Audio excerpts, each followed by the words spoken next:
অন্যের আশায় থেকে মন খারাপ বসে রাখা বাদ দিন। অন্যের উপর এক্সপেকটেশন ছেড়ে দিন।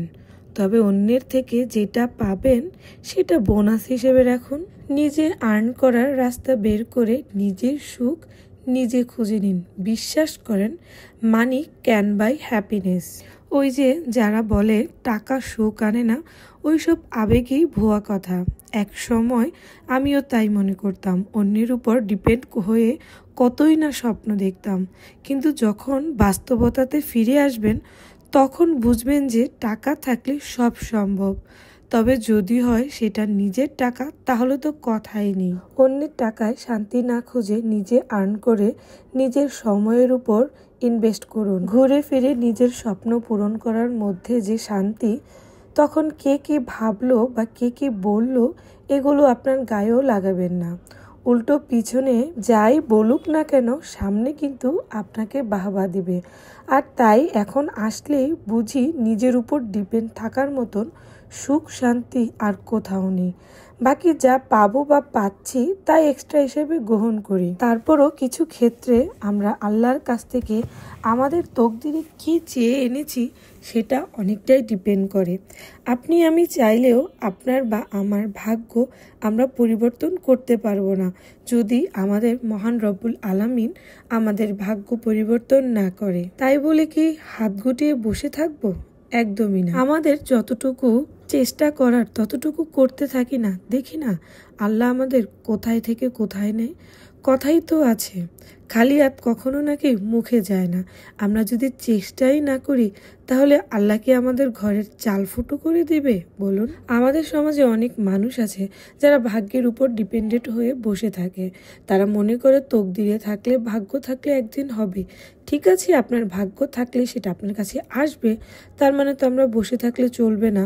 আমাদের নিজেরও একটু হাত পা নাড়াচাড়া করে দেখতে হবে যে আমরা নিজের ইচ্ছায় বা নিজের চেষ্টায় কতটুকু করতে পারি। আমাদের সৃষ্টিকর্তা যখন দেখবে যে আমাদের চেষ্টার মধ্যে একটু কমতি নেই, তখন হয়তোবা আমাদের ভাগ্যে বা তকদিরে না থাকলেও তিনি হয়তোবা আমাদের ঝোলায় সেটা দান করে দিবেন। আমাদের নবী হযরত মুহাম্মদ সাল্লাল্লাহু আলাইহি সাল্লামই তো বলেছেন যে আমার উম্মতের জীবন আয়ু থেকে তাদের আশাটা অনেক বড় থাকবে।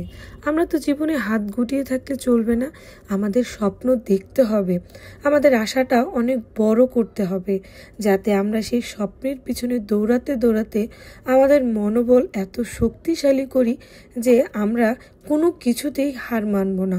তখন হয়তো আমাদের চেষ্টা দেখে আমাদের রব্বুল আলামিন আমাদের সুখটা এনে দিবে, আমাদের স্বাচ্ছন্দ্যটা এনে দিবে। যে কোনো কিছুতেই আমাদের ভালো একটা নিয়ত করতে হবে, কারণ আমরা যদি নিয়তই না করি তাহলে আল্লাহ আমাদের কোনটার উপরে ভিত্তি করে আমাদের স্বপ্ন পূরণ করবে বলুন? অতএব আমাদের চেষ্টাটা আপ্রাণ করতে হবে, যাতে আমাদের চেষ্টায় একটু কোনো প্রকার ত্রুটি না থাকে।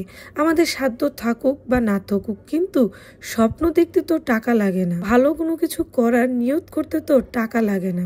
কিছু যদি লাগে সেটা হচ্ছে আমাদের আপ্রাণ মনোবল আর আমাদের চেষ্টা। এই চেষ্টা নিয়েই আমাদের জীবন চলে যাচ্ছে, চলে যাবে। কারো জন্য জীবন থেমে থাকে না, থেমে থাকবেও না।